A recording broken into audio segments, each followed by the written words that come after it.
అంశము శిష్యత్వము. వచ్చి చూడుడి, చూచి వెళ్ళి ప్రకటించుడి అనేటువంటి అంశాన్ని ఈరోజు మనము ధ్యానిస్తున్నాం. డిసైపుల్, శిష్యులు, శిష్యత్వం.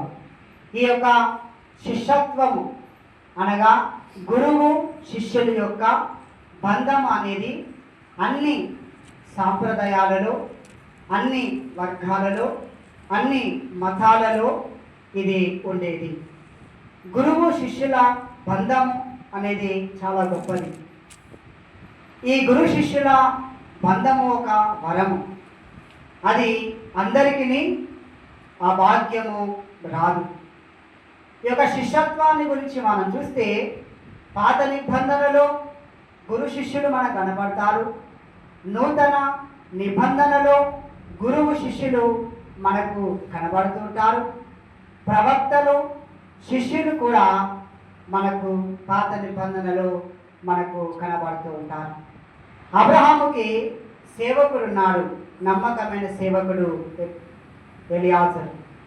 అలాగే మోషేకు కూడా మనము చూసినట్లయితే యెహోషువ నాయకుడుగా, అంటే ఆ నాయకత్వంలో వారి యొక్క ఆ పాలి భాగస్థులు వారి యొక్క సేవా జీవితాన్ని మనము చూస్తూ ఉంటాము.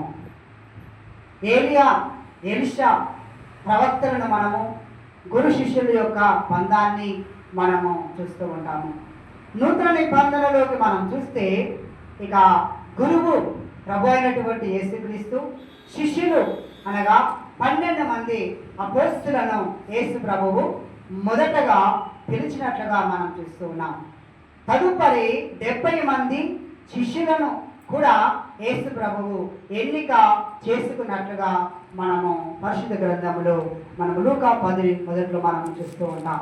అలాగే మత్తయి సువార్త 10వ అధ్యాయము మొదటి వచనం మనం చూస్తే ఆయన 12 మంది శిష్యులను అనగా అపోస్తులను ఎన్నుకున్నట్లుగా మనము చూస్తూ ఉన్నాం.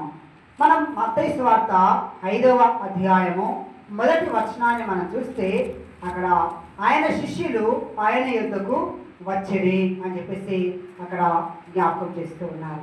అంటే శిష్యులు ఎవరి దగ్గరికి రావాలి? ఎవరి దగ్గరికి? గురువు దగ్గరికి రావాలి. శిష్యుడు అనేవాడు గురువు దగ్గరికి వచ్చి గురువు పాదాల దగ్గర కూర్చొని గురువు చెప్పేవి అన్నీ కూడా నేర్చుకోవాలి. శిష్యుడనగా నేర్చుకునేవాడు, శిష్యుడనగా వెంబడించేవాడు, శిష్యుడనగా సిరి సంపదలను అన్నిటినీ వదులుకొని గురువుతో ఉండేటువంటి వ్యక్తి.